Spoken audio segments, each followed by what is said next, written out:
Support వచ్చిన వైజాగ్ సంఘస్థలకి అలాగే సౌదరికి మొత్తం దగ్గరికి కూడా ప్రత్యేకమైన వందనాలు. దేవుడు మిమ్మల్ని అందరూ దీవిస్తారని నమ్ముతూ ఉన్నాం. ఒకసారి నిలబడి ఉండగా లూకాసు వార్త 15వ అధ్యాయం చదువుతాం. Let us turn our books to book of Luke Gospel chapter 15 from verse 8. లూకాసు వార్త 15వ అధ్యాయము 8వ వచనం నుంచి కొద్ది మాటలు చదువుకుందాం. మనకందరికీ బాగా తెలిసినయే. ఏ స్త్రీకైనను 10 వెండి నాణెములు ఉండగా వాటిలో ఒక నాణెము పోగొట్టుకుంటే ఆమె దీపం వెలిగించి ఇల్లు ఊడ్చి అది దొరుకు వరకు జాగ్రత్తగా వెదకదా. అది దొరికినప్పుడు తన చెలికత్తెలను పొరుగువారిని పిలిచి నాతో కూడా సంతోషించడి, నేను పోగొట్టుకున్న నాణ్యము దొరికిందని వారితో చెప్పును కదా. అటువలే మారు మనసు పొంది ఒక పాపి విషయమై దేవుని దూతల ఎదుట సంతోషము కలుగునని మీతో చెప్పుచున్నాను. ఆమేన్. ప్రార్థన చేసుకుందాం. మహాపరిశుద్ధుడా, మహాగణుడా, సర్వాధికారి, సర్వోత్తముడా, నిత్యము స్తుతుల మీద ఆసీనుడైయుండి నాతోనూ మాతోనూ మాట్లాడేవాడా, ఈ మధ్యాహ్నం మరోసారి ప్రభువా మిమ్మల్ని రంగం మీదకి ఆహ్వానిస్తున్నాం. మా మధ్యలోకి దిగిరండి. చదవబడిన వాక్యంలోంచి నాతోనూ సూటిగా తేటగా స్పష్టంగా మాట్లాడి ఈ గడియ ఈ సిద్ధపాటు సమయంలో మాకు ఏ మాటలు కావాలో ఆ మాటలు మాకు దయచేయమని, వీటన్నిటి మధ్యలో మహిమ, ఘనత, ప్రభావాలు మీరు మాత్రమే పొందుకోనమని ప్రభువైన యేసుక్రీస్తుని జీవం కలిగిన నామములో ప్రార్థన చేస్తూ ఉన్నాం. ఆమేన్. God bless you. అందరిని కూర్చున్నాం.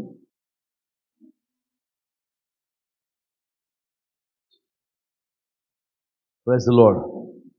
ఒకసారి మనము కొంచెం జాగ్రత్తగా కానీ గమనించినట్లయితే 8వ వచనంలో కొద్ది పదాలు ఉన్నాయి. ఈ పదాలు అర్థాలు చాలా లోతైనవి. 8వ వచనంలో ఉన్న పదాలు ఒకసారి చూద్దాం. మొదట ఏ స్త్రీకైనను అని ఉన్నది. ఏ స్త్రీకైనను అని ఉన్నది పదం. ఏంటి ఏ స్త్రీకైన పదానికి అర్థం ఏంటంటే, బైబిల్లో ఎక్కడైతే స్త్రీ అని రాయబడిందో దాని అర్థము సంఘం అని. దాని అర్థము సంఘం అని. ఇక్కడ దేవుడు ఎవరి గురించి ఉపమానం మాట్లాడుతూ ఉన్నాడంటే సంఘము గురించి మాట్లాడుతున్నాడు. ఇంకొంచెం జాగ్రత్తగా చూద్దాం. ఏ స్త్రీకైనను 10 వెండి నాణెములు ఉండగా వాటిలో ఒక నాణెము పోగొట్టుకుంటే ఆమె దీపం వెలిగించి ఇల్లు ఊడ్చి అది దొరుకు వరకు జాగ్రత్తగా వెతకదా. మీరు జాగ్రత్తగా చూసుకుంటే ప్రతి పదము ఒక వర్తమానం. ఇక్కడ ప్రతి పదము ఒక వర్తమానం. చూడండి, ఏ స్త్రీకైనా, అక్కడ ఏ స్త్రీ అంటే దేవుణ్ణి వెంబడించే ఏ సంఘమైనా 10 వెండి నాణెములు, 10 గుణలక్షణములు, దేవుని యొక్క సంఘానికి ఉండే గుణలక్షణములు. తర్వాత వాటిలో ఒక నాణ్యం పోగొట్టుకుంటే ఆ 10 లేకపోతే ఆమె పరిపూర్ణాలు కాదు. కాబట్టి ఖచ్చితంగా 10 కావాలి. ఒకటి పోగొట్టుకుంటే ఇప్పుడు ఆమె ఏం చేయాలంటే దీపం వెలిగించి, దీపం అంటే బైబిల్లో సువార్త అని, సాక్ష్యమని, విశ్వాసమని, ప్రార్థనని. తర్వాత ఇల్లు ఊడ్చి, ఏ ఇల్లు? ఈ ఇల్లు. ఇప్పుడు ఈ సంఘానికి మాట్లాడుతున్నాను. ఎక్కడికి వచ్చింది ఇప్పుడు సువార్త? వ్యక్తిగతంగా అయినది. అంటే ఇది సంఘానికి, వ్యక్తికి, ఇద్దరు సంబంధించింది. ఇల్లు ఊడ్చి అది దొరుకు వరకు జాగ్రత్తగా వెదకదా. ఈరోజు మనందరి పని ఇది. ఈరోజు మనందరి పని ఇది. ఇక్కడ దీనికన్నా ముందుగా మీకు వీలైతే నేను ఒక చిన్న ఫోటో చూపించాలని ఆశపడుతున్నా. ప్రభు చిత్తమైతే. చాలామంది ఏం పాస్టర్ గారు ఫోటో చూపిస్తారనుకోవద్దు. ప్రత్యేకించి ఈ ప్రాంతం వాళ్ళకి బాగా అర్థమవుతుంది అనుకుంటున్నాను. ఎంతమంది కనిపిస్తుంది ఫోటో? కనిపిస్తుందా? ఒక హెబ్రూ స్త్రీ వివాహమైనప్పుడు ఆమెకి పుట్టింటి తరపు నుంచి ఈ 10 వెండి నాణ్యములు తలకల కట్టుగా వేస్తారు. దీన్ని తలకల కట్టు, పలకల కట్టు అంటారు. ఇంగ్లీష్లో టాబ్లెట్ అంటారు. ఇది ఆమెకు కట్టి పంపిస్తారు. ఏంటి తలకల కట్టు కట్టి పంపించడం అంటే? హెబ్రూ స్త్రీ గురించి ఎందుకని మాట్లాడుతున్నానంటే, ఇక్కడ సంఘం యొక్క స్థితి, అక్కడున్న హెబ్రూ యొక్క స్త్రీ పరిస్థితి ఇద్దరు ఒకటే. అక్కడ వివాహం చేయబడినప్పుడు ఆ గుర్తిస్తారు. ఆ గుర్తించినప్పుడు ఉదయం పూట ఆమె భర్త ఇంట్లో నుంచి బయటికి వెళ్ళినప్పుడు ఆమె తలకి ఆ 10 ఉన్నాయి. మధ్యాహ్నం పూట సాయంకాలం దగ్గర అవుతూ ఉండగా ఆమెకున్న 10 వెండి నాణాలు ఒక వెండి నాణ్యం పోయింది. ఏంటి ఒక వెండి నాణ్యం పోతే పెద్ద విషయమేంటి అనుకుంటున్నారేమో. తలకల కట్టులో ఉన్న ఆ తల మీద ఉన్న పలకల కట్టులో ఉన్న ఒక్క నాణ్యం కానీ పోతే దాని అర్థం ఏంటంటే ఆమె వేశ్యగా ముద్రించబడుతుంది. భర్త వచ్చే సమయానికి ఆ ఒక్కటి లేకపోతే ఆమె ఇప్పుడు వేస్ట్ అవుతుంది. ఆమె ఏ తప్పు చేయలా, కానీ ఆమె ఏదో పోగొట్టుకున్నది ఎక్కడో. భర్త వచ్చే సమయానికి ఏమవుతుంది? పాత నిబంధన ప్రకారంగా ఆమెకున్న 10 వెండి నాణ్యములలో ఆమె వ్యభిచారంలో కానీ పట్టబడితే ఒక నాణ్యం తీసేస్తాడు, యాజకుడు తీసివేస్తాడు. అప్పుడు ఆమె వేశ్యగా ముద్రించబడుతుంది. 9 బాగానే ఉన్నా ఆ ఒక్కటి లేకపోతే ఆమె వేస్ట్ అవుతుంది. అలాగే ఈరోజు సంఘం యొక్క స్థితి ఏంటంటే, నేను ఈ విషయంలో బాగానే ఉన్నా, ఆ విషయంలో బాగానే ఉన్నా, అన్నీ బాగానే ఉన్నాను కదా, ఆ ఒక్కటే కదా అనుకుంటే మనం దేవుని రాజ్యానికి పోలేం. కాబట్టి దేవుని రాజ్యానికి వెళ్ళాలంటే 10 వెండి నాణాలు ఉండాలి, ప్రతి గుణలక్షణం ఉండాలి, వాక్యానుసారంగా ఉండాలి. అన్నిట్లో బాగున్నాను కదా, ఒక్కదాంటి ఏమైందిలే అనుకుంటే మాత్రము నడవదు. రైట్. ఇప్పుడు ఇంతకు ఈరోజు మన వర్తమానం ఏంటంటే, రెండో రాకడికి సిద్ధపాటు. మనం చదివిన వాక్యం ఏంటి, రెండో రాకడ ఏంటి, ఆలోచన రావాలి కదా మనకి. వాస్తవంగా ఇక్కడ సంఘానికి ఆత్మీయమైన భర్త అంటే ప్రభువైన యేసుక్రీస్తు, అంతేనా? ఇప్పుడు మనమందరం ఎవరు? ఆత్మీయమైన ఆయన యొక్క శరీరం. సంఘం అనగా క్రీస్తు యొక్క శరీరం. క్రీస్తు యొక్క శరీరం అనగా సంఘము. బైబిల్ చెప్తా ఉంది, అపోస్తలుడైన పౌలు అంటున్నాడు, క్రీస్తు సంఘమునకు శిరస్సు అయి ఉన్నాడు. సంఘానికి శిరస్సు ఆయన. అందుకే బైబిల్ చెప్తా ఉన్నది, నీ భర్త నీ శిరస్సు అయి ఉన్నాడని. ఇప్పుడు సంఘము భార్య అయితే సంఘానికి భర్త యేసుక్రీస్తు. మరి ఆయన భర్త అయినప్పుడు ఈ భార్య ఎలాగ ఉండాలి? సిద్ధపడి ఉండాలి. మొదటి రాకడలో ఆయన ఏమైతే సంఘానికి అన్ని ఇచ్చున్నాడో, ఇప్పుడు రెండవ రాకడలో ఆయన సాయంకాలం తిరిగి వచ్చే సమయానికి ఈ మొత్తం కలిగి ఉండాలి. ఇప్పుడు మన వర్తమాన ప్రకారంగా ఇప్పుడు మనం ఏ కాలంలో ఉన్నాం? సాయంకాలపు వెలుగు కాలంలో ఉన్నాం. బైబిల్ చెప్పినట్టుగా సాయంకాలపు వెలుగు, యేషయ్య చెప్పినట్టుగా ఇప్పుడు మనం సాయంకాల వెలుగులో ఉన్నాం. ఈ సాయంకాల వెలుగు అంటే యేసుక్రీస్తు రాకడతో ఆ వెలుగు ముగిసిపోతుంది.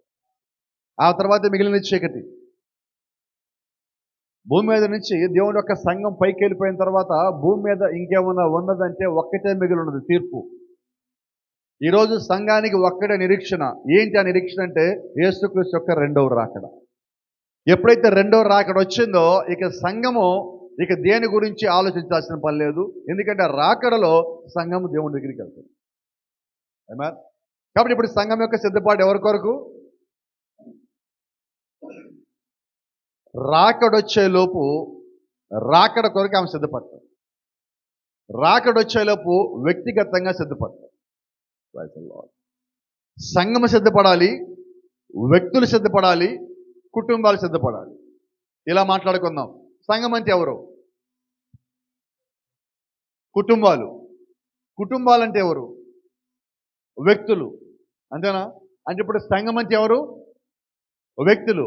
ఈ వ్యక్తులు అంటే మనమే కదా, మనమంటే నేనే కదా. ఇప్పుడు సంఘం అంటే ఎవరు? ఎవరు సిద్ధపడాలి? రాకడ ఎవరి కోసం? క్రీస్తు వచ్చేది ఎవరి కోసం? మరి 10 వెండి నాణాలు ఎవరికి ఉండాలి? ఇప్పుడు మన దగ్గర 10 ఉన్నాయా?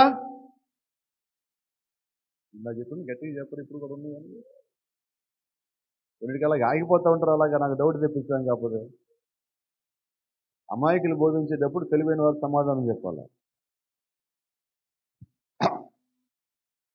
దేవుని యొక్క వాక్యము మన దగ్గరికి వస్తూ ఉన్నప్పుడు వాక్యం చేసే పని ఏంటంటే, మనం సరిగా లేకపోతే మనల్ని గద్దించి సరి చేస్తూ ఉంటుంది. కాబట్టి వాక్యం వచ్చినప్పుడు తీసుకునే హృదయం మనం కలిగి ఉండాలి.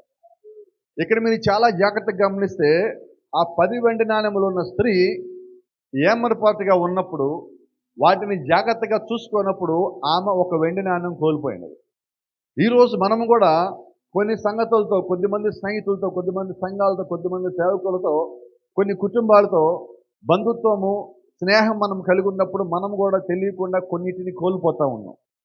అయితే ఆశ్చర్యం ఏంటంటే ఆమెకి ఎవరో వచ్చి ఆమె చేసిన తప్పు చెప్పాలా, ఆమంతటా ఆమె తను కోల్పోయింది తెలుసుకున్నది.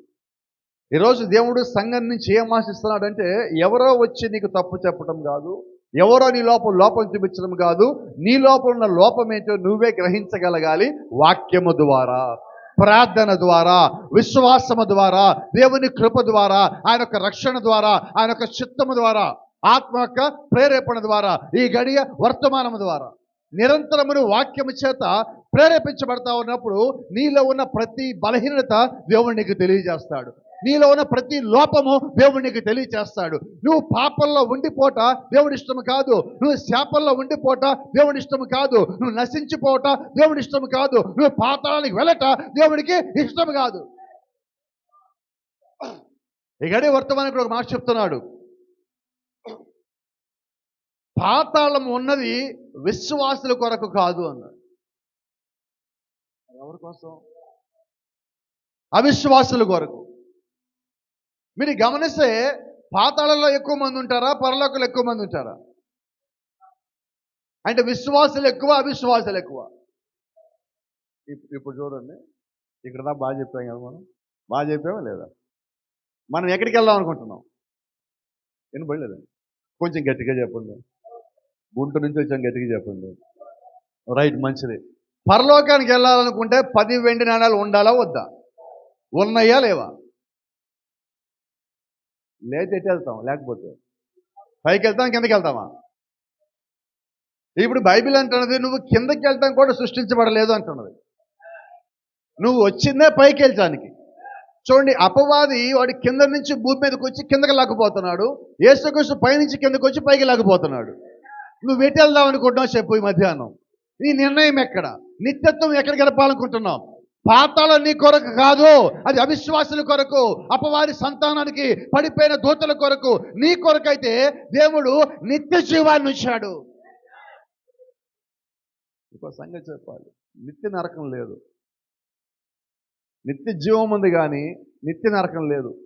అంటే నరకము శాశ్వతం కాదు, పాతాళము శాశ్వతం కాదు. అలాగే ఈరోజు నీకు వచ్చే కష్టాలు, బాధలు, ఇబ్బందులు, శోధనలు, కన్నీళ్లు, వేదనలు, నీకున్న పేదరికము, ఆర్థిక ఇబ్బందులు, నీ మీద పడ్డ నిందలు శాశ్వతం కాదు. శాశ్వతమైనది దేవుడు నీకు ఇచ్చిన రక్షణ, శాశ్వతమైనది దేవుడు నీకు ఇచ్చిన కృప, శాశ్వతమైనది దేవుడు నీకు ఇచ్చిన నిత్య జీవం, శాశ్వతమైనది పరలోక రాజ్యంలో నీవు ఆయనతో పాటు కలిసి నివాసం చేయటం. సో ఈ రోజు నా సిద్ధపాటు దేని కొరకు? నీ బలహీనతల్లో నువ్వు దేవుడిని స్తుతించాలి. ఎందుకు నా బలహీనతలో దేవుడిని స్తుతించాలంటే ఇవి తాత్కాలికము కాబట్టి. శాశ్వతమైన దాని కొరకు నేను సిద్ధపడాలి. సిద్ధపడాలంటే ఏముండాలి?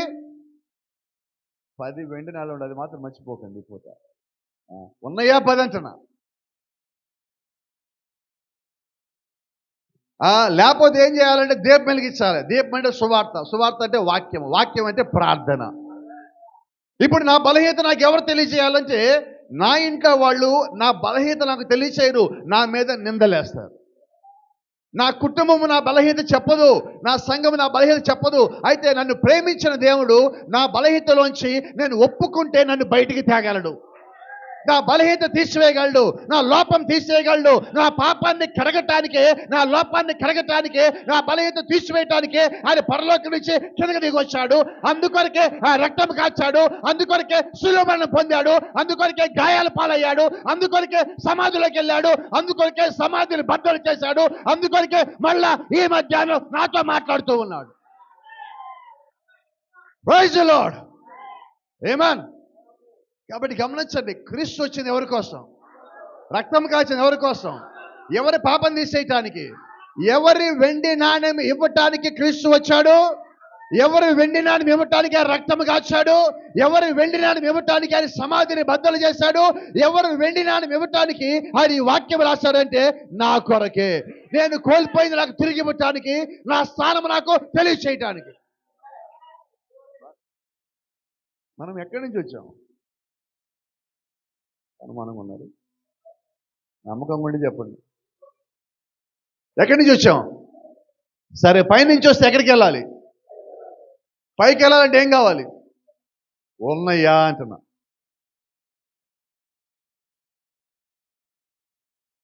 ఇక్కడ రహస్యం ఏంటంటే వెండి నాణ్యం పోయిందని తెలుస్తున్నది, మన దగ్గర కొదవగా ఉందని తెలుస్తుంది. ఏం కొదవ ఉందో తెలియట్లా. చెప్పనే సమస్య ఏంటో, మన ఎగ్జామ్ రాసిన పేపరు మనల్నే కరెక్ట్ చేసుకోమంటే మనకి ఎన్ని వస్తాయి మార్కులు? అరే ఒకటి కూడా తగ్గట్లేదు. అదే యేసుక్రీస్తుకి ఇస్తే ఎవడు పాస్ అవ్వట్లేదు. మనకి మనం దిద్దుకుంటే అందుకని మన తప్పులు మనకు తెలియటిల్లా. మన తప్పులు మన పాపాలు మనకు తెలియటిల్లా. మన అబద్ధాలు మనకు తెలియటిల్లా. మన మోసాలు మనకు తెలియటిల్లా. కారణం ఏంటంటే మనకి మనమే పేపర్ దిద్దుకుంటున్నాం. కానీ నేనేమంటానంటే నువ్వు వ్యక్తిగతంగా చేసే ప్రార్థన, ఒప్పుదల కలిగి ఉండే ప్రార్థన, యథార్థంగా చేసే ప్రార్థన ఏదైతే ఉందో అది నీ లోపల లోపాలను తెలియజేయటమే కాదు, సరిచేస్తుంది. నాకు బైబిల్ అంతట్లో చాలా మంది గొప్ప గొప్ప ప్రార్థనా పనులు ఉన్నప్పటికీ ఒకరి ప్రార్థనను బాగా ఆకర్షిస్తుంది. ఎవరంటే ఆ ఒక్కడు దానియేలు. ఏంటి దానియేలు అంటే దానియేలుకి ఒక మాట లింక్ ఉన్నది అక్కడ. ఆ లింక్ ఉన్న దాన్ని బట్టి నాకు అది ఇష్టం.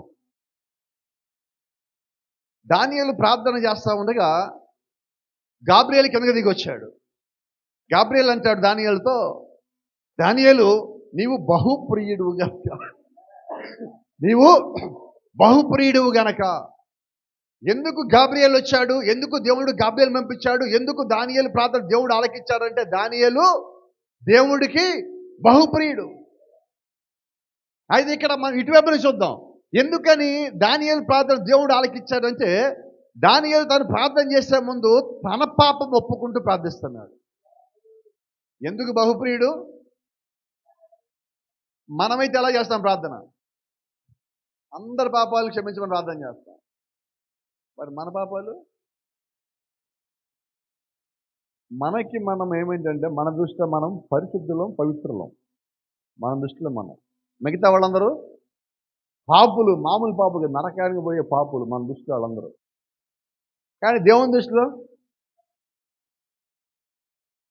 వాళ్ళు బాగానే ఉన్నారు, మనం ఎలా ఉన్నాం?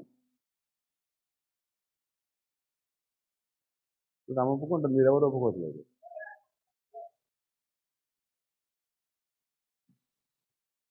ఎందుకని ఈ మాటలు జ్ఞాపకం చేస్తానంటే వ్యక్తిగతంగా మనం ప్రార్థన చేసేటప్పుడు మనము దేవుడు యొక్క సన్నిధిలో కానీ మన వ్యక్తిగతంగా కుటుంబంలో ప్రార్థన చేసేటప్పుడు కానీ ముందు మనల్ని మనం ఒప్పుకోవాలి. ఎప్పుడైతే నిన్ను నీవు పూర్తిగా దేవుడి దగ్గర యథార్థంగా ఒప్పుకున్నావో నిశ్చయంగా దేవుడి బలహీనత తెలియజేస్తాడు. నా దేవునిలో ఉన్న గొప్పతనం ఏంటో తెలుసా?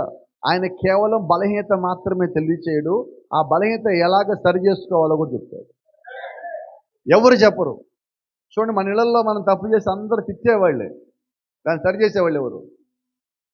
ఎవడు సరి చేయడు. తిట్టడం మాత్రం తిట్టేదే. నువ్వు అట్ట చేసావు, ఇటు చేసి అది తప్పు ఇది తప్పు అంటారు. కానీ ఎలా చేయాలో చెప్తారా? పోనీ చేసే ముందని చెప్పారా? చేసాకనే చెప్పారా? అయిపోయాకనే చెప్పారా? ఎవరు చెప్పరు. కానీ తిట్టేది.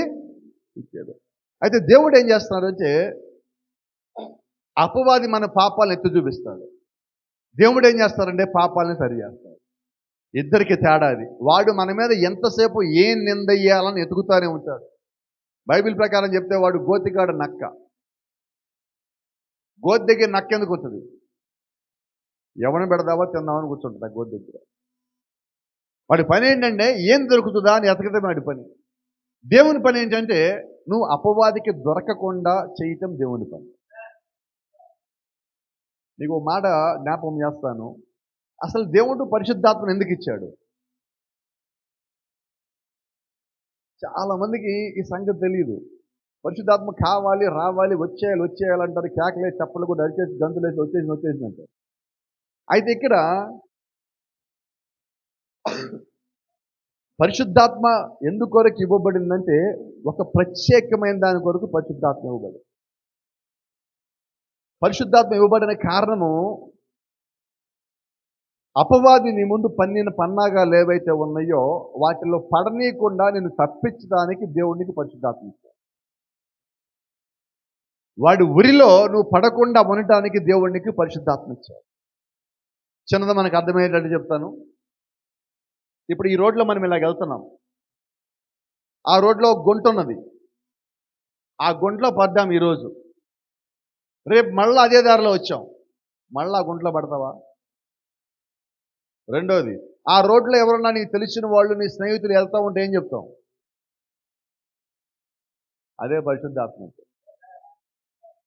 మాటలు మీకు అర్థమయ్యా?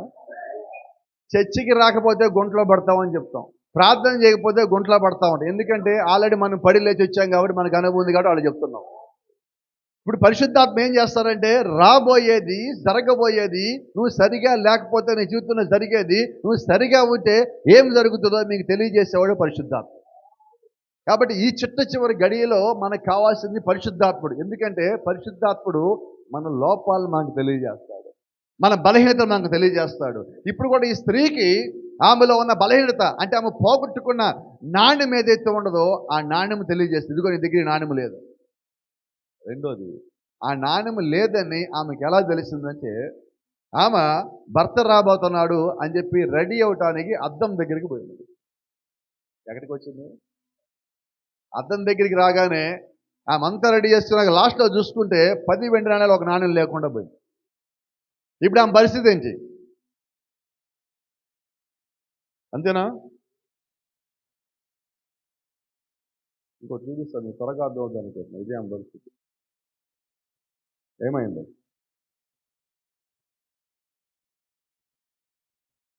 చూడండి, ఆమె వ్యభిచారంలో పట్టబట్టం చేత తీసేయాల, ఎక్కడో పోగొట్టుకుందని బైబిల్ చెప్తా ఉన్నది. ఈరోజు సంఘం యొక్క స్థితి కూడా అదే. ఏదో ఒక దాంట్లో మనం ఎక్కడో ఒక దాంట్లో ఏమరపాటుగా ఉండి అజాగ్రత్తగా ఉండి ఒక దాన్ని పోగొట్టుకుంటాం. దేవుడు ఈరోజు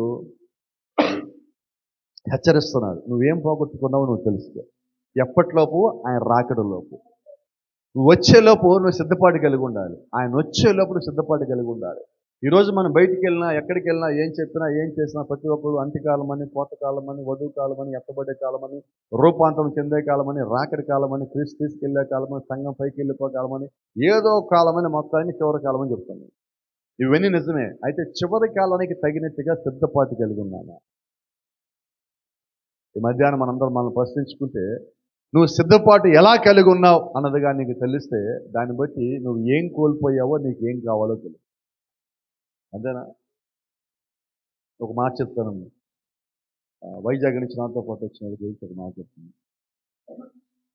మీరందరూ వైజాగ్లో ఒక 2-3 రోజులు లేదా ఒక వారం క్రితమే ఒరిస్సా రావాలని చెప్పి సిద్ధపడి ఉన్నారు. అవునా? ఏమేమి రెడీ చేశారు?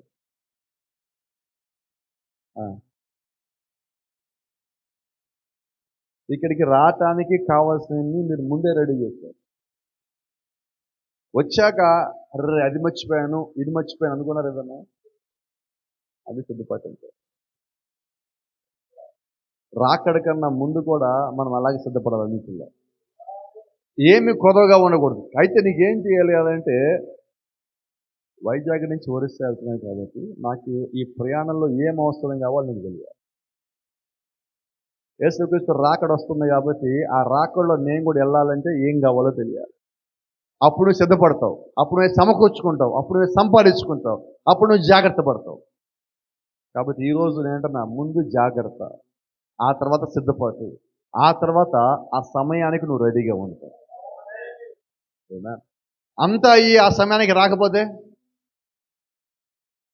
అన్నీ రెడీ చేసుకున్నావు, ఆ టయానికి రాకపోతే, ఆ టయానికి వచ్చాం ఏమి రెడీగా లేవు, రెండు రాంగే. కాబట్టి ఈరోజు దేవుడు మనకి సమయాన్ని ఇచ్చున్నాడు. ఆయన ఇచ్చిన సమయానికి తగినట్టుగా మనం వ్యక్తిగతంగా రెడీ అవుతాం. ఈరోజు దేవుడికి కావాల్సింది. Praise the Lord. దేవుని నామానికి మహిమ. ఇంకా కొంచెం దాని గురించి మీకు చెప్పడానికి ప్రయత్నిస్తా. ఇప్పుడు ఆ స్త్రీ ఆ వెండి నాణెం కానీ తీసుకొని సెట్ చేసుకోకపోతే భర్త వచ్చే సమయానికి ఆమెను ఏమంటారు? ఆమె మాత్రమే తప్పుగా ఉన్నదని పిలువబడదు, కానీ ఆమె కుటుంబము కూడా అవమానపరచబడుతుంది. రెండోది, ఇక ఆమె భర్త ఆమెతో మాట్లాడు. ఇక వింతైన విషయం ఏంటంటే హిబ్రూల ఆచారం ప్రకారంగా భార్య కానీ వ్యభిచారులు కానీ పట్టబడినట్లయితే భర్త ఆమెతో ఇంకా మాట్లాడేది ఏమీ లేదు. యాజకుడు నేరుగా మాట్లాడతాడు. ఆమె ముఖం మీద, నొసటి మీద ముద్ర వేయబడుతుంది. మీద ముద్ర వేయబడుతుంది. మరి ఆ ముద్ర పొందుకోవటానికి ఆమె సిద్ధంగా లేదు. ఈరోజు నేను మీకు సంగతి జ్ఞాపకం చేస్తున్నా. భూమి మీద ఉన్న దేవుని యొక్క సంఘము ఏదైతే ఉన్నదో ఆ సంఘము ఆ యొక్క ముద్ర పొందుకోవడానికి సిద్ధముగా లేదు. చెడిపోయిందన్న ముద్ర పొందుకోవడానికి సంఘము సిద్ధముగా లేదు. పాడైపోయిందని ముద్ర పొందుకోవడానికి సంఘము సిద్ధముగా లేదు. సంఘము ఏమి కోల్పోయిందో దాన్ని నిలబెట్టుకోవడానికి, దాన్ని తిరిగి పొందుకోవడానికి సంఘం ఎప్పుడు ప్రయాసపడతానే ఉంది. ఇక్కడ సంఘం అంటే వ్యక్తిగతంగా. గమనించండి, ఆ యొక్క స్త్రీ ఆ నాణెములో ఒకదాన్ని పోగొట్టుకుందని గ్రహించే సమయానికి చీకటి పడే వేళయింది. చీకటి పట్టమంటే బట్ట తిరిగి వచ్చే సమయం. చీకటి పట్టమంటే సాయంకాలం అయిపోయి తీర్పు వచ్చే సమయం. కరెక్ట్గా మాట్లాడితే రాకడ సమయం. ఇప్పుడు రాకడ సమయంలో చిట్ట చివరి గడిలో మనం ఉన్నాం. ఈ గడిలో మనము కలిగి ఉండాల్సి ఏంటంటే మొట్టమొదటిగా ఏం కోల్పోయామో ఎత్తుకుదాం. ఏం కోల్పోయామో. Praise the Lord. దేవుని నామానికి మహిమ కలుగును గాక. చూడండి, ఒక కొంచెం కష్టమైన మాట చెప్తాను. ఎక్కడైతే భక్తిహీనత ప్రబలినదో అతి భయంకరమైన కాలంలో మనం జీవిస్తున్నాం. ఆలయాలకు వెళ్ళువారు కేవలం నటన కోసం వెళ్ళుచున్నారు. ఆలయాలకు వెళ్ళువారు వారి నీచత్వాన్ని కప్పిపెట్టుకుని వెళ్ళుచున్నారు. ఆలయాలకు వెళ్ళువారు క్రైస్తవులుగా పిలుచుకొని వెళ్ళుచున్నారు. మత్తుపానీయాలు సేవిస్తూ, పొగతాడుతూ, జోగమాడుతూ మిగతా లోకములో అందరూ వెళ్ళి జీవిస్తానే చర్చలిపోతున్నారు. అంటే బయట ఎలాగున్నామో అలాగే ఉంటూ మనం చర్చకెళ్ళిపోవటం వల్ల ఏ ప్రయోజనం లేదు. మనం పోగొట్టుకున్నది ఏంటో మనకు తెలియదు. ఎందుకంటే నా దగ్గర అన్నీ ఉన్నాయి అనుకుంటా మనం జీవిస్తుంటే పోగొట్టుకున్నది తెలియదు.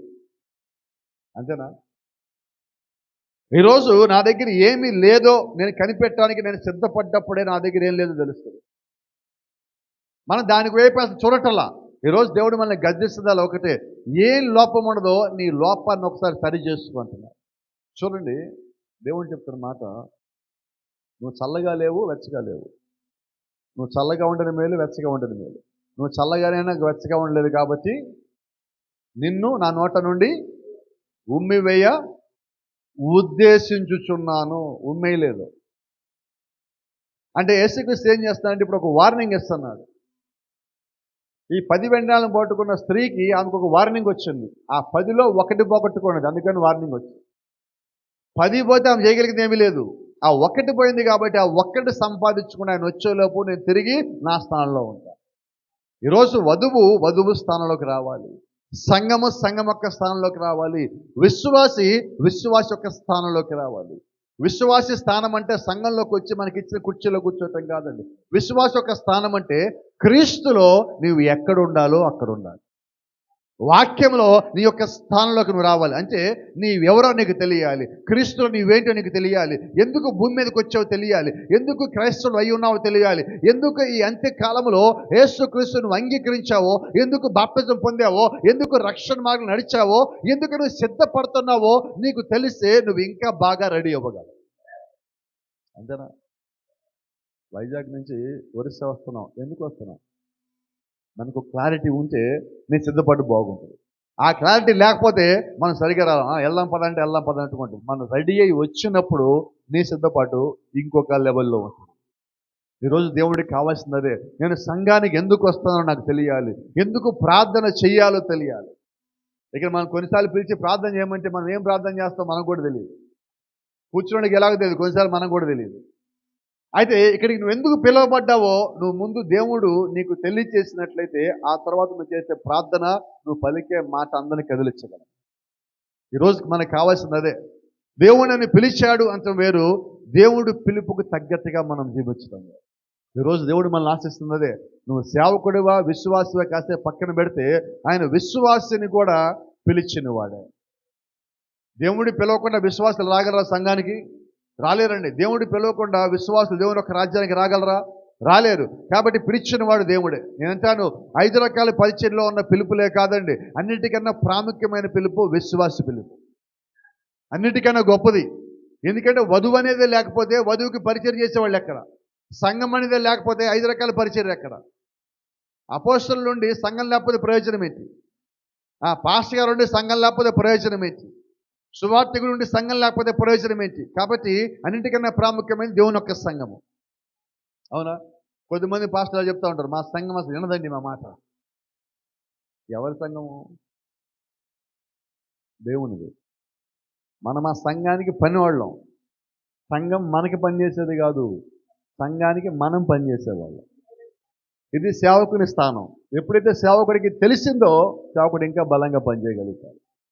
విశ్వాసకు కూడా తెలియాలి, సేవకుడు వచ్చింది నా కొరకు, నన్ను నడిపించడానికి, నన్ను బలపరచడానికి. కాబట్టి నేను నా సమయం అంతా ఇక్కడ ఇవ్వాలి. ఆ సంగతి ఎవరికైతే తెలిసిందో వాళ్ళు సంఘానికి ఎప్పుడు ఆలస్యంగా రారు. మనం ఎందుకు ఆలస్యంగా వస్తామంటే పాస్టర్ గారే చేసుకుంటారు కానీ, ఎప్పుడు నా స్థానం నాకు తెలియలా. నా స్థానం నాకు ఎప్పుడైతే వచ్చానో, నా స్థానం నిలబడ్డానో, నేనేం చేస్తానంటే అసలు సేవకుడిని పంపించే దేవుడు నా కొరకు కదా, సువార్త ఇచ్చేది నా కొరకు కదా. ఎందుకు సేవకుడు వచ్చాడు, ఎందుకు సువార్త వచ్చింది, ఎందుకు దేవుని ఒక వాక్యం వచ్చిందంటే నేను ఏం పోగొట్టుకున్నానో నాకు తెలియ చెప్పడానికి వాక్యం వచ్చింది.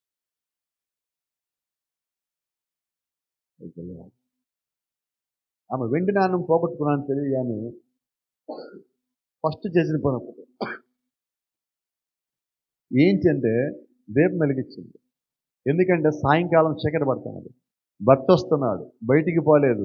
నేను వెండి నాణ్యం పోగొట్టుకున్నానని బయట వాళ్ళకి ఎవరు చెప్పుకోలేదు. ఈరోజు మనందరి పరిస్థితి, నేను ఈ తప్పు ఈ పాపం చేసిన ఎవరికి చెప్పుకోలేము. కాబట్టి నేనేమంటాను, నువ్వు ఎవరికి చెప్పుకోవద్దు, కానీ ఒక్కరికి చెప్పు. ప్రభు అయిన యేసుక్రీస్తుకి ఒక్కడికి చెప్పు. ఎందుకంటే మానవులైన మనము మనతో ఎవరన్నా ఏదన్నా ఎప్పుడైనా బలహీనతలు చెప్పుకుంటే వారికి మనకి పడనప్పుడు ఆ సంగతులు మొత్తం బయటకు వస్తాయి.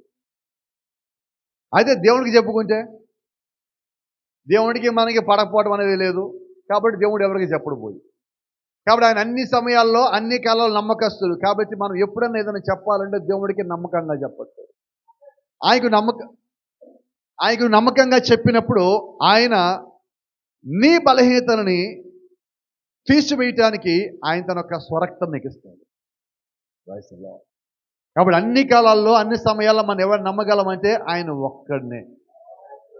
అందుకే ఏంటంటే నువ్వు ప్రార్థనలో ఎంత ఎక్కువగా గడిపితే నీలో బలహీనత అంత ఎక్కువగా పోతుంది. ఈ కాలంలో సిద్ధపాటు కలిగి ఉండాల్సింది నాకు తెలిసింది ఒకటే, వ్యక్తిగత ప్రార్థన. అయితే మనం ఏం చేస్తామంటే సంఘంలో ప్రార్థన చేస్తున్నాం. ఇళ్ళకెళ్ళాక నిజం చెప్పండి, ఎవరో ఒకళ్ళు చెప్పాలి కదా నిజం అన్నారు. చర్చికి వచ్చాక నిజం చెప్పాలో వద్దా? ఇంట్లో చెప్పట్లేదు, ఇక్కడ చెప్పాలో వద్దా? ఒకసారి చెప్పండి, చేస్తున్నామా? సరే ఇలా అడుగుతా, నిజం చెప్పండి. రోజుకి నేను 2 గంటల 40 నిమిషాలు ఇళ్లలో ప్రార్థన చేస్తానని చేయొద్దండి ఒకసారి. రోజుకి 2 గంటల 40 నిమిషాలు ఇంట్లో ప్రార్థన చేస్తాను నేను అన్నది చెయ్యొద్దండి. చేయి తెస్తే, లేకపోతే వద్దు. ఎందుకని రావట్లే మిగతా వాళ్ళ చేతులు? మీరు అడగచ్చు, భాష అదేంటి గంట 2 గంటలు కానీ 2 గంటల 40 నిమిషాలు అంటున్నారు ఏంటి అని డౌట్ వచ్చింది కదా మీకు. మీ ప్రశ్న నాకు ఎక్కడ దాకా వినబడుతుంది.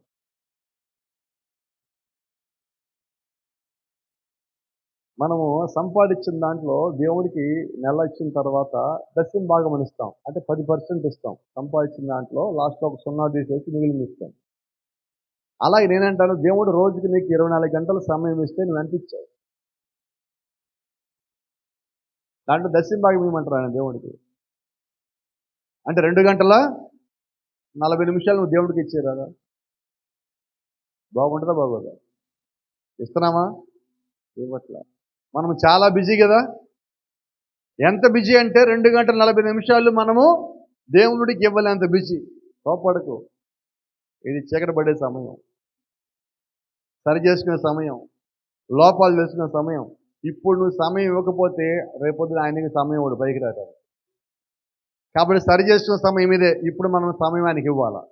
సిద్ధపడే సమయం ఇది, ప్రార్థన కొరకు సిద్ధపడే సమయం ఇది. ఇక్కడ సువార్త దీపం వెలిగించడం అంటే వాక్యము కింద నువ్వు ప్రార్థన చేయాలి. ఈరోజు మనం సువార్తకి పోవడం ఎప్పుడో మానేసామా లేదా? చెప్పండి, అది కూడా చెప్పరు ఎవరు. వరిసే వాళ్ళు మాట్లాడరు ఎవరు? పాస్టర్ గారితో పాటు సువార్తకి వెళ్తున్నామా? వెళ్ళే వాళ్ళు చేయొచ్చండి ఇక్కడ ప్రలోభంగా. సువార్తకు వచ్చేవాళ్ళు చేయొచ్చండి.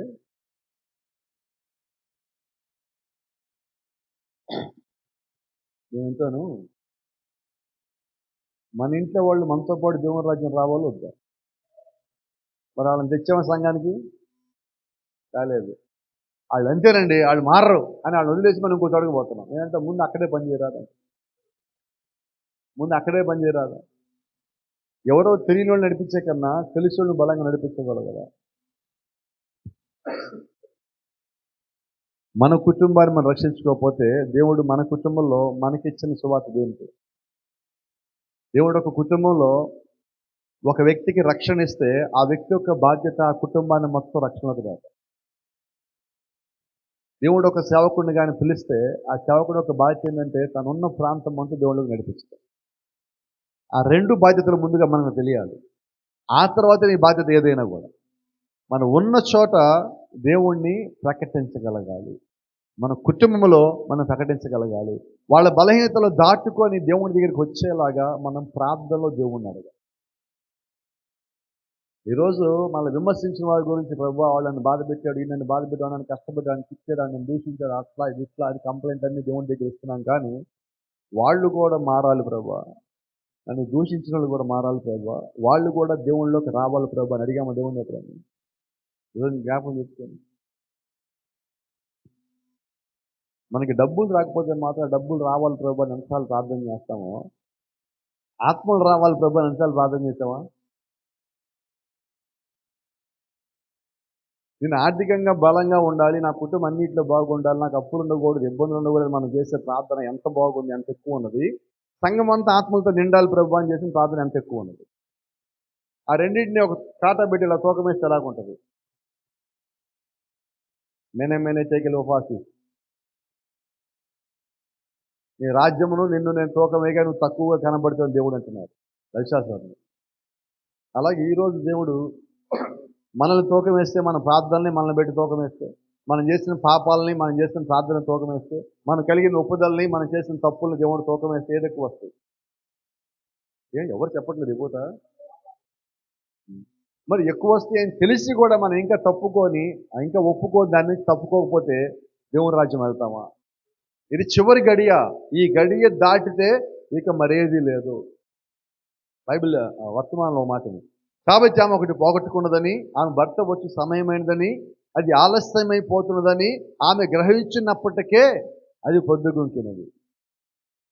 మన తప్పు ఏంటో మనకు తెలిసేటప్పటికే టైం అయిపోతున్నది. కొద్దిమందికి ఏంటి, మేము ఇప్పుడే వర్తమానంలోకి వచ్చాం, అప్పుడే టైం అయిపోతుంది అంటారు.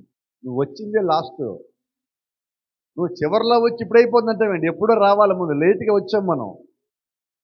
ఈ మాకేం అర్థం కాదు, కన్ఫ్యూజ్ అయిపోతాం భాష గారు. ఇప్పటికిప్పుడు రెడీమేడ్ ఎట్టా కొద్ది ముందు వస్తే 10 ఏళ్ళు 25 ఏళ్ళ ముందు వస్తే బాగుండేది. 10 ఏళ్ళు 25 ఏళ్ళ ముందు కాదు, 2000 సంవత్సరాల క్రితం వచ్చింది. మనం లేటుగా వచ్చాం, మనం ఆలస్యం కదిలాం.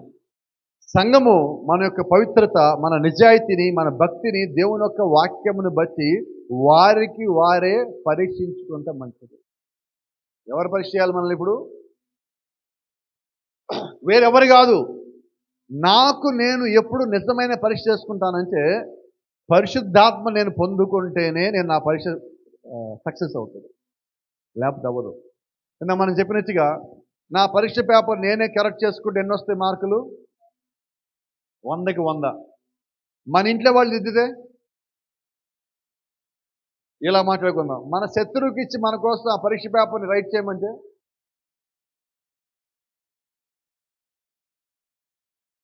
ఒక మాట చెప్తాను మీకు.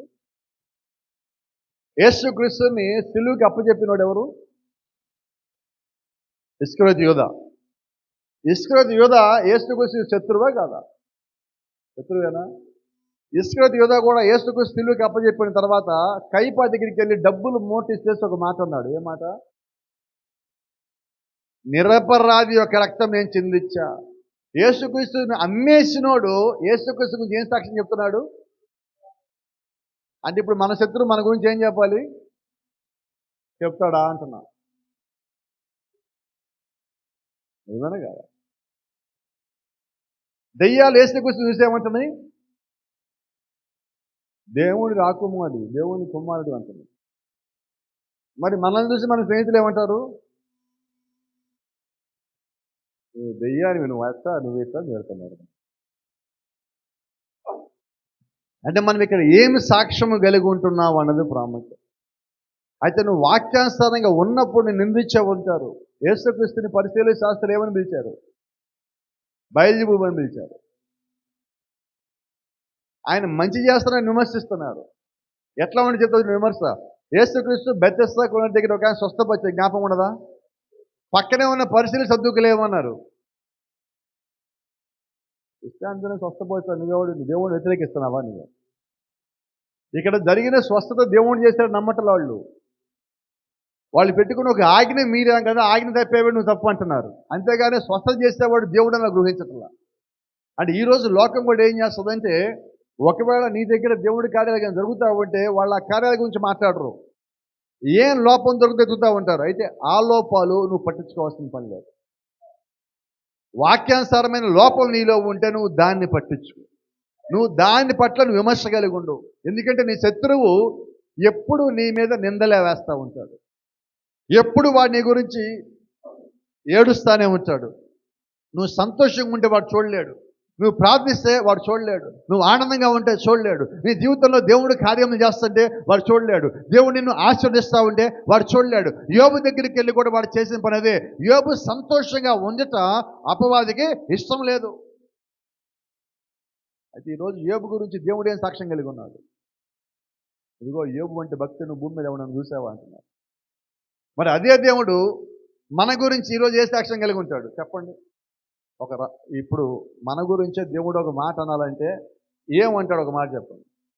ఈడలాగా ఉండాలి, ఈడలాగా బతి చేయాలంటున్నాడా? ఈడలాగా సంఘక్రమంగా ఉండాలంటున్నాడా? చెప్పండి. మన గురించి ఏదైనా ఒక మాట దేవుడు అనాలనుకుంటే ఏమంటాడు? కోపం రాదుగా, ఈడలాగా ఉండకండి అంటాడు. ఏమనాలి అంటే ఇప్పుడు దేవుడి దగ్గర మనం ఏ నమ్మకం కలిగి ఉన్నాం చూడండి. ఇప్పుడు చెప్పండి, పరలోకి వెళ్తాం నమ్మకం మనకు ఉందా, అనుమానం ఉందా? అనుమానం కూడా లేదు. నమ్మకం ఎట్లా లేదు, అనుమానం కూడా పోయింది. ఇదేం భాష ఇప్పుడు దాకా అనుమానం ఉండేది, వెళ్తామేమో ఏదో పక్కన అని అనుమానం కూడా పోయింది. ఏంటంటే అనుమానంగా నువ్వు ఉండదు, అనుమానంగా నువ్వు ఉండటానికి వీలేదు, నమ్మకంగానే ఉండాలి. నువ్వు పరలోకం వెళ్తానని నమ్మకం నువ్వు కలిగి ఉండు, నమ్మకాన్ని విడిచిపెట్టిపోవద్దు. అయితే నువ్వు గ్రహించే సంగతి ఏంటంటే, నీ దగ్గర ఏమి కొరత ఉన్నదో, ఏమి కొదవ ఉన్నదో నువ్వు దాన్ని గ్రహించగలిగి దాన్ని నింపుకోవటమే నీ పని. ఇప్పుడు ఈ గడియలో మనం చేయాల్సిన పనులు ఒక్కటే.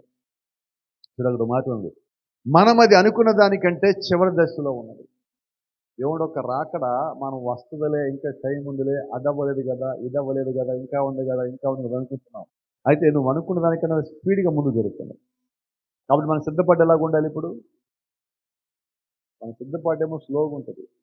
చూడండి, ప్రపంచంలో అన్నిటికన్నా అత్యంత స్లోగా మనం ఎక్కడికైనా వెళ్తామంటే అది ఆదివారం కూడా చర్చికి. నిజమా కాదు చెప్పరండి ఎవరు, నిజాలు కాదని చెప్పేది. అబద్ధమైన చొక్కబడిని అడగండి నన్ను, నిజమైతే ఒప్పుకోండి. ఇంటి పక్కనే చర్చి ఉండి ఎంతసేపు రావడానికి మనకి? అందరు వచ్చాక లాస్ట్లో రావాలి ఇంటి పక్క నుంచి. గుంటూరు నుంచి మేము వచ్చాం, ఈ ఊళ్ళో లంచే పట్టింది రావడానికి. టైం పట్టిందా లేదా? చెప్పరే ఎవరో పిల్లలు. ఎందుకంటే దూరంగా ఉండేవాడు వెళ్ళాలి కదా అని చెప్పి ముందు రెడీ అవుతాడు, దగ్గరికి ఉన్నాడు వెళ్ళాలే ఏం పోయిందిలే. నేను అంటున్నాను, మన సిద్ధపాటు ఎలాగుందంటే ఇది ఇలాగే ఉంది. నేను ఎప్పుడు చెప్తా ఉంటా, పోయినసారి వచ్చినప్పుడు కూడా ఇక్కడ ఒక మాట మీకు జ్ఞాపకం చేస్తాను, మళ్ళీ మీకు జ్ఞాపకం చేస్తాను. నిజమైన దేవుని సంఘంలో ఉన్న విశ్వాస అయితే, తన స్థానము తెలుసుకున్న విశ్వాస అయితే ప్రార్థన 10 గంటల కంటే 9 గంటల 30 నిమిషాలు ఇక్కడ ఉండేవాడు విశ్వాసం. ఎందుకంటే ప్రార్థన టైంకి స్టార్ట్ అవ్వకపోయి నాకు సంబంధం లేదు, నేను మాత్రం ముందు ఇక్కడ ఉండాలి. రాకడికి నేను సిద్ధపడాలి. రాకడ ఈ రోజు రాని రేపు రాని, నేను ఈ రోజే రెడీ అయి ఉండాలి. నువ్వు ఎప్పుడైతే అటువంటి సిద్ధపాటు కలిగి ఉన్నావో నువ్వు రాకడని తప్పిపోవు. మిగతా వాళ్ళతో నీకొద్దు, నీవైతే నీ సిద్ధపాటు నువ్వు కలిగి ఉంది. నిన్ను బట్టి మిగతా వాళ్ళు పురికొల్పబడి నేను కూడా ముందు రెడీ అవ్వాలి, నేను కూడా ముందుకు రావాలి, నేను కూడా ప్రార్థన చేయాలి, నేను కూడా వీళ్ళలాగా ఉండాలని వాళ్ళు నిన్ను చూసి నీ అడుగు జాడల్లోకి రావాలి. అది విశ్వాస యొక్క పిలుపు, విశ్వాస యొక్క స్థానం. ఇప్పుడు మేము ఇన్ని చోట్లకి పరిగెత్తుతున్నాం. నేనంటే నాతో పాటు ఒక్క 4 రోజులు ప్రయాణం చేయండి ఎవరన్నా చేస్తారా? ఏమో నిన్న వచ్చినా చెప్పను మాట. ఎట్లుంది ప్రయాణం అంటున్నా? చెప్పరేవో తప్పుడు రావట్లేదు. అక్కడ బాగుందా లేదా? మీరు సగం దూరం వచ్చారు, మేము పూర్తి దూరం వచ్చారు. ఇక్కడ ఎలాగుండాలి మరి? ఇది కష్టమైనది. నేను అంటాను, ఇది కష్టమైందని చెప్పుకోవడానికి మనం పరిచయం చేయొద్దు. మనం పరిచయం చేస్తా ఉంటే కష్టాలు పోతాయి, భారం కూడా పోతుంది. ఎప్పుడైతే ఇక్కడికి వచ్చి నిలబడ్డామో ఆ భారము, ప్రయాస, అలసట మొత్తం అన్ని పక్కకి పోతాయి. ఎప్పుడైతే ఒక ఆత్మ రక్షించబడిందో ఆ సంతోషం డబుల్ అవుతుంది. ఏమా మీకు అందరూ తెలుసమ్మా, స్త్రీలకు మీకు బాగా తెలుసు. ఒక మాట మీకు జ్ఞాపకం చేస్తా. ఒక స్త్రీ గర్భవతి కుమారుని కనేటప్పుడు, బిడ్డని కనేటప్పుడు ఆమె పడే ప్రసవ నొప్పులు మీకు తెలుసు. ఎప్పుడైతే ఆ బిడ్డని కన్న తర్వాత ఆ బిడ్డ ముఖం చూసిందో ఆమెకి నొప్పులు గుర్తొస్తాయా? ఏం గుర్తొస్తుంది? సంతోషం. ఆ ముఖం చూడగానే మొత్తం మర్చిపోయినది. అలాగే మాకు కూడా ఎవడన్నా ఒక రక్షణ పొంది బాప్తిజం పొంది నీళ్ళ నుంచి బయటకు వస్తే ఈ 950 కిలోమీటర్ ప్రయాణం మొత్తం మర్చిపోతాం మేము అన్నమాట. ఎంత పక్కకు పోయింది, శ్రమ పోయింది, కష్టం పోయింది, భారం పోయింది. ఆహా, దేవుడు మాకు ఒకటి ఇచ్చాడు కదా ఇక్కడ. ఆ సంతోషము, ఆ ఆనందము మమ్మల్ని ఇక్కడి దాకా నడిపిస్తాం. దాని లేఖనం కూడా చదివాం. ఒక పాపి మారు మనసు కానీ పొందినట్లయితే పరలోకంలో ఉన్న దూతలు సంతోషపడతారు కదా.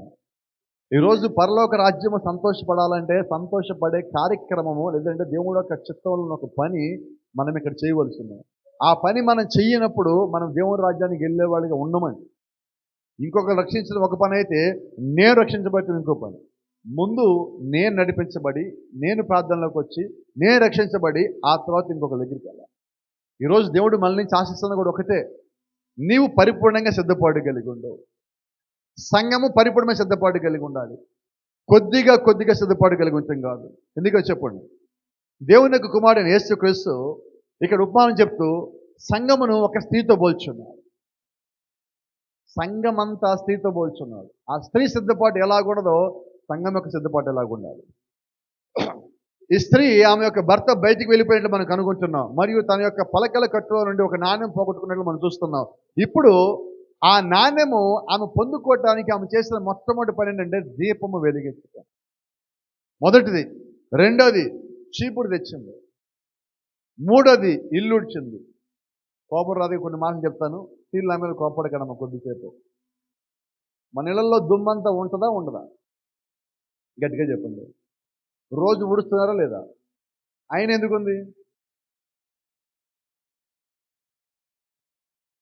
ఇంట్లో ఏదైనా వస్తువు కనబడినప్పుడు, ఏదైనా పోయినప్పుడు అప్పుడేం చేస్తాం? మొత్తం ఎతకాల్సిందే.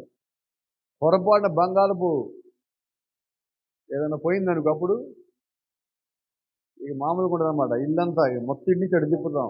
పెనం మీద అట్టు తిప్పినట్టు తిప్పుతాం మొత్తం ఇటు నుంచి అయితే. ఎదుగుతామా లేదా? రోజు ఎందుకు తీయట్లేదు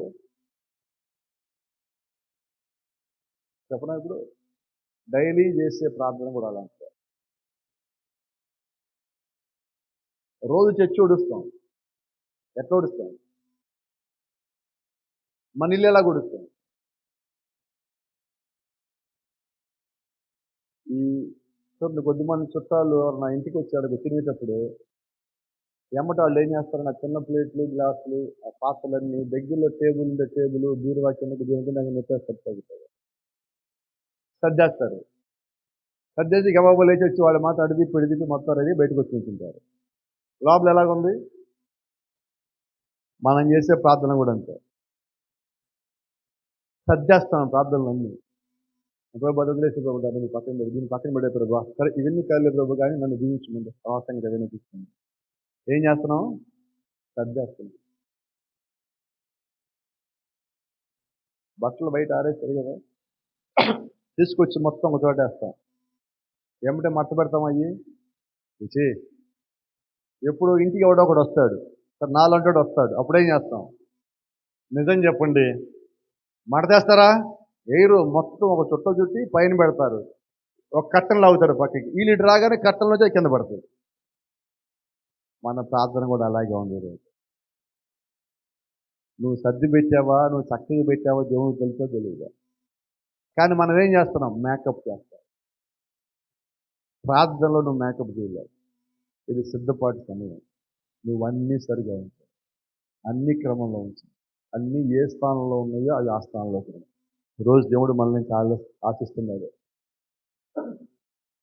మొదట కొవ్వొత్తి లేకపోతే ఒక దీపం వెలిగించింది.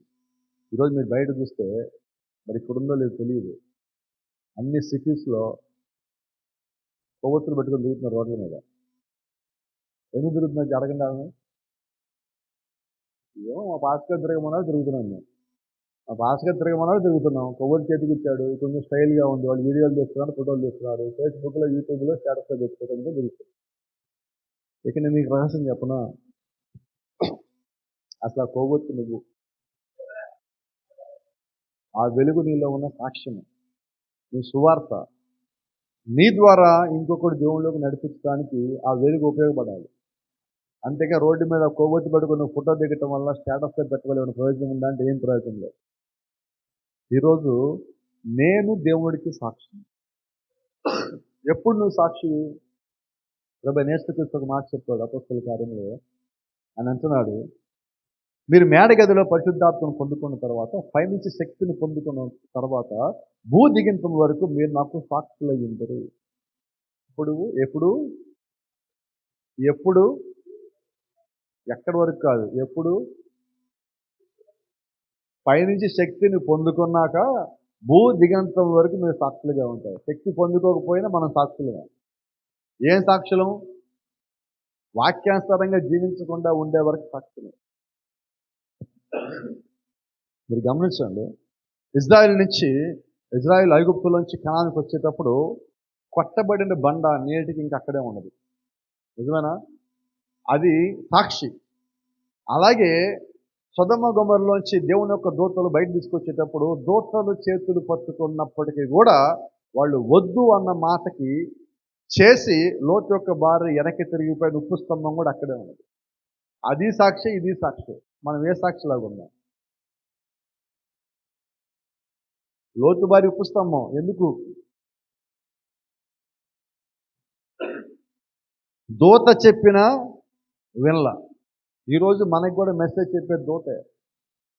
ఈ మెసేజ్ నువ్వు కాదంటే నీ పరిస్థితి, నా పరిస్థితి కూడా అదే. కాబట్టి వచ్చిన వార్నింగ్ ఏదైతే ఉన్నదో, వచ్చిన వాగ్దానం ఏదైతే ఉన్నదో, దాన్ని పట్టుకొని అడుగులు ముందుకేసినప్పుడు నువ్వు పడిపోవు, జారిపో. దూత నడిపించిన దారులు నడిచినప్పుడు నువ్వు పడిపో, నువ్వు జారిపో.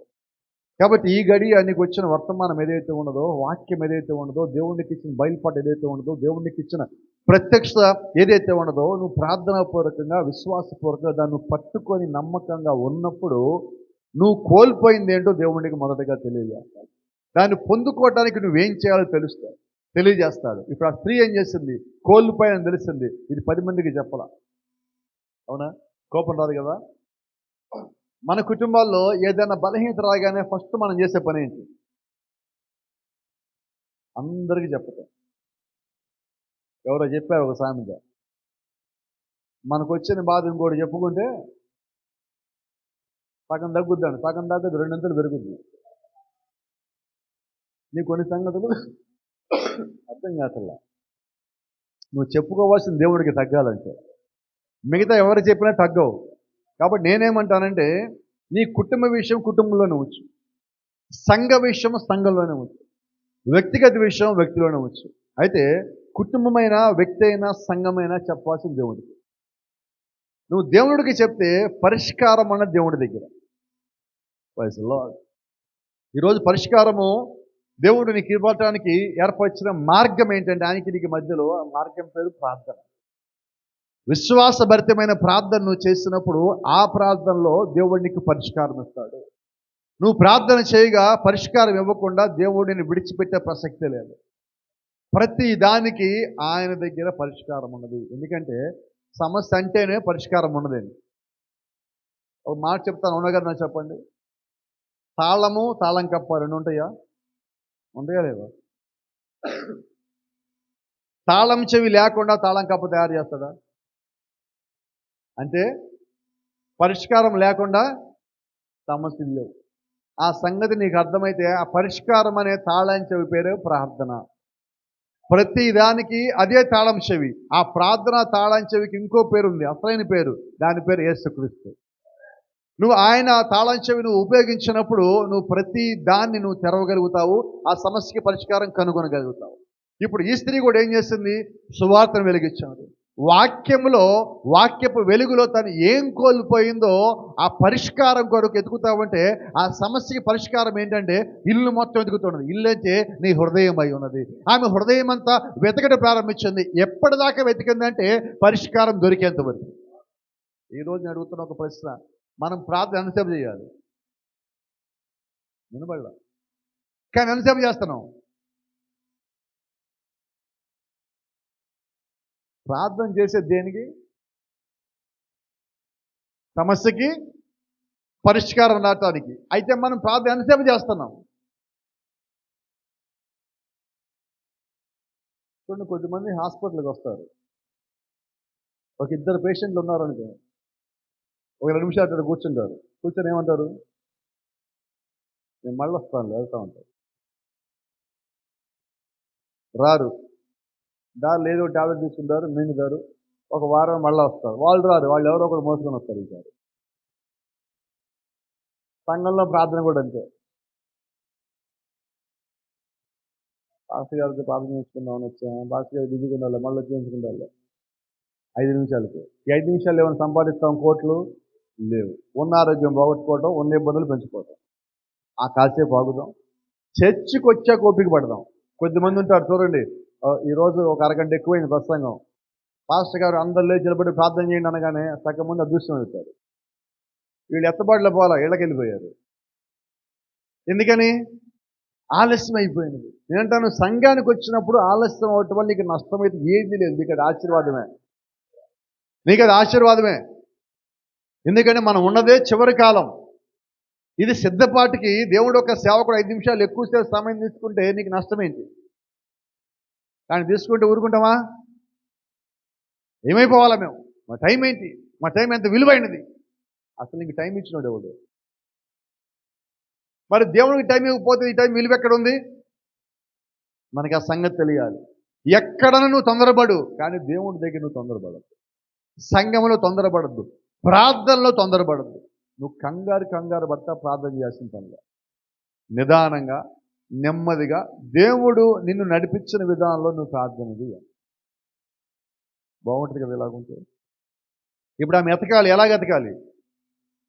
కంగారుగానా? ఓ మాట జ్ఞాపకం చేస్తా. ఒకసారి ఒక టీచర్ గారిది వాచ్ పోయింది. పిల్లలు చెప్పాడు, అరే నా వాచ్ పోయింది, ఎవడన్నా వాచ్ కానీ ఎతికిస్తే వాడికి 10 రూపాయలు ఇస్తానన్నాడు. పిల్లల మొత్తం అడిపోయింది, అక్కడ పోయింది, ఇక్కడ పోయింది మొత్తం పరిగెత్తుకుని అరుచుకునే క్యాలస్ మొత్తం తిరుగుతుంటే ఒకడు మాత్రం ఈ ముందే కూర్చున్నాడు, కళ్ళు మూసుకున్నాడు, ఏం చేయట్లా.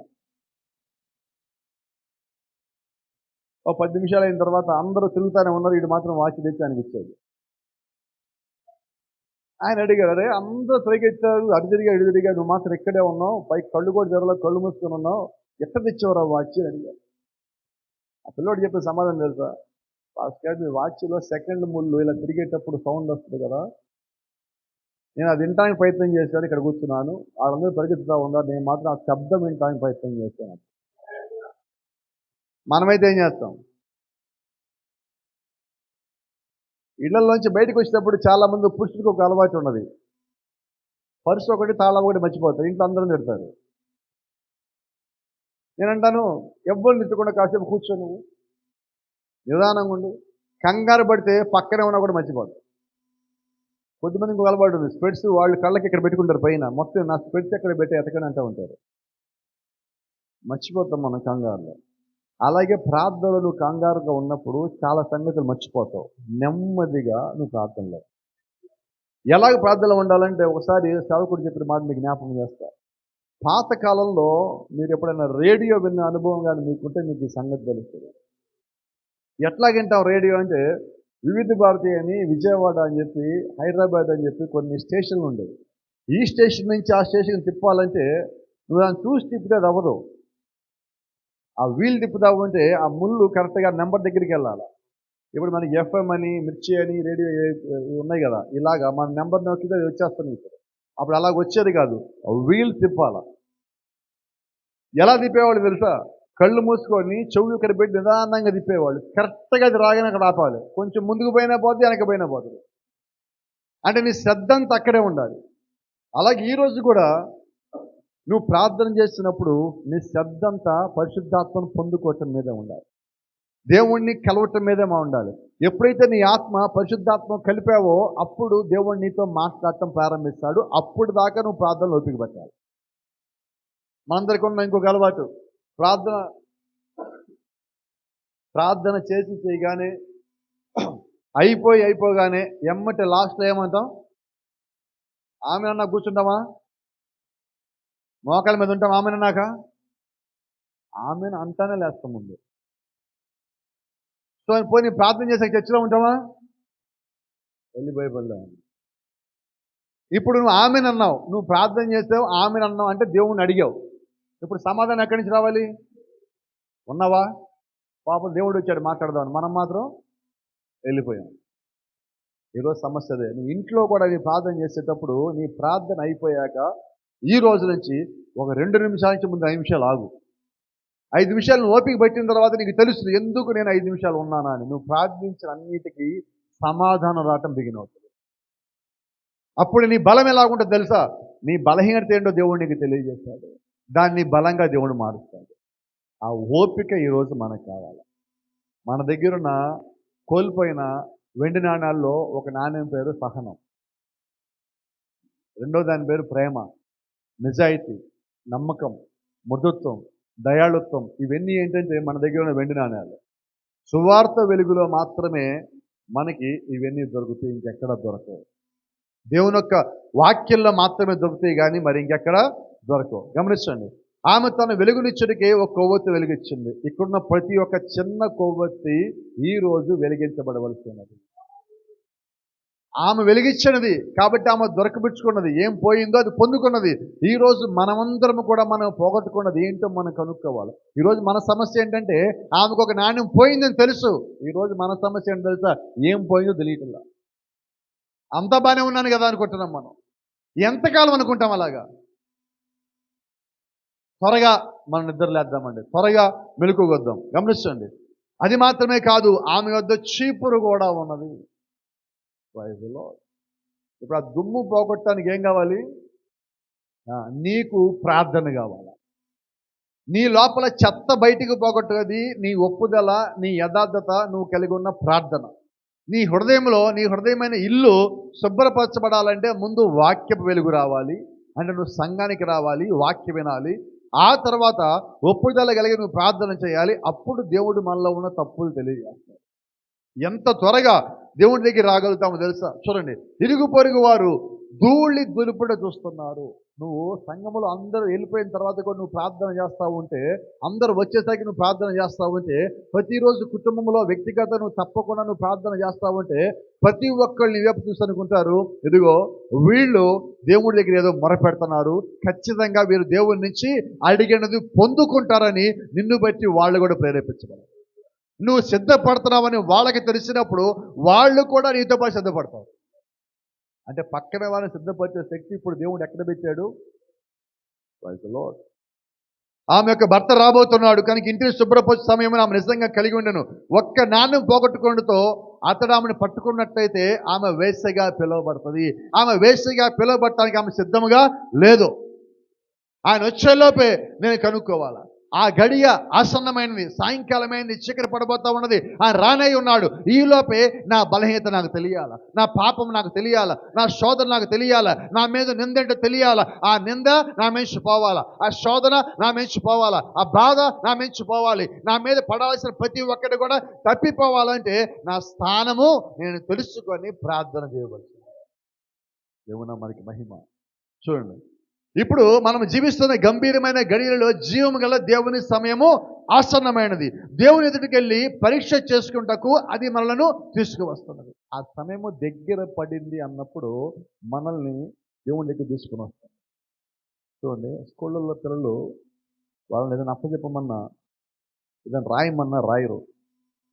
అందుకని టీచర్లు ఏం చేస్తారంటే ఒక 10 నిమిషాల్లో స్కూల్ అయిపోద్దానికి అప్పుడు వాళ్ళని అడుగుతారు, నువ్వు చెప్తే తప్ప ఇంటికి పంపించనంటారు.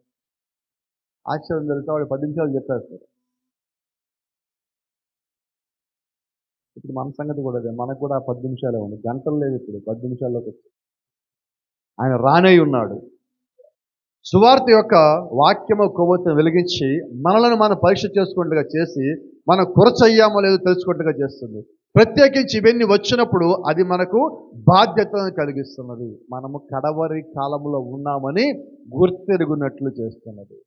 ఈరోజు చివరి కాలంలో ఉన్నాం నాకు తెలియజేసేది మన ఒప్పుదలే. ఎంత సిద్ధపాటు కలిగి ఉండాలి. ఒక్క నాణ్యం పోతే ఆమె పరిస్థితి ఏంటి? ఆశ్చర్యం చూడండి. ఇప్పుడు మాట చెప్తాను. ఈమె ఇంత కష్టపడి ప్రయాసపడి లాస్ట్కి ఎక్కడ పోగొట్టుకుంది అని దొరికించుకుంది. ఏమా ఇప్పుడు దొరికించుకున్నాక ఏం చేసింది? ఇప్పుడు అందరిని పిలిచి కూడిక పెట్టింది. ఏ కూడిక? ఇలా చెప్పండి. మీ ఇళ్లలో మీకు ఎప్పుడన్నా వెండో బంగారం పోయి దొరికింటుంది. ఎప్పుడన్నా పక్కింటి వాళ్ళు పిలిచి కూడిక పెట్టారా? ఎందుకని? ఆమె పెట్టడానికి కారణం ఏంటి? అది లేకపోతే ఆమె వేస్తేనే పక్కబడేది. ఆమె మీద వేస్తేనే ముందు పడకుండా నన్ను దేవుడు కాపాడాడని కృతజ్ఞత కూడికి ఏర్పాటు. దేవుడు ఆమెకి దాన్ని తెలియజేస్తాడు. కాబట్టి ఈరోజు మన పరిస్థితి కూడా ఉంది. మన రక్షణ పొందాక ఎందుకు కూడికలు పెడతాం? దేవుడు సాక్ష్యాలు ఇచ్చాక ఎందుకు కూడికలు పెడతామంటే, ఇదిగో దేవుడు లేకపోతే ఈ కార్యం జరిగేది కాదు. ఆశ్చర్యం ఏంటి తెలుసా? ఆమె మిగతా వాళ్ళతో కలిసి సంతోషిస్తా నాణ్యం ఆ స్థానంలో పెట్టి పెట్టగానే భర్త వచ్చాడు. భర్తకి ఇవేమీ తెలియదు. రాగానే మొక్క మీద వెండి నాణ్యాలు మొత్తం చూశాడు. ఈమె ఏ తప్పు చేయాలని అంగీకరించింది. అలాగే ఈ రోజు కూడా నిజంగా దేవుని యొక్క సంఘం ఏదైతే ఉన్నదో ఆ సంఘం యేసుక్రీస్తు యొక్క రెండవ రాకడ సమయంలో పరిపూర్ణంగా సిద్ధపడినప్పుడు ఆయన రాకడలో ఆమె దగ్గర మొత్తం కానీ కరెక్ట్గా ఉన్నట్లయితే ఆయన రాకము ఆమెను తీసుకుపోవటం లేదు. ఇప్పుడు సంఘం యొక్క సిద్ధపాటు రాకడ కొరకు, సంఘం యొక్క సిద్ధపాటు ఆయన వచ్చేలోపు మన దగ్గర ఏమి కొరత కొదవకుండా సరి చేసుకోవాలి. ఈ రెండు ఉంటే సరిపోద్ది కదా. God bless you. దేవుని మళ్ళీ దీవించును గాక.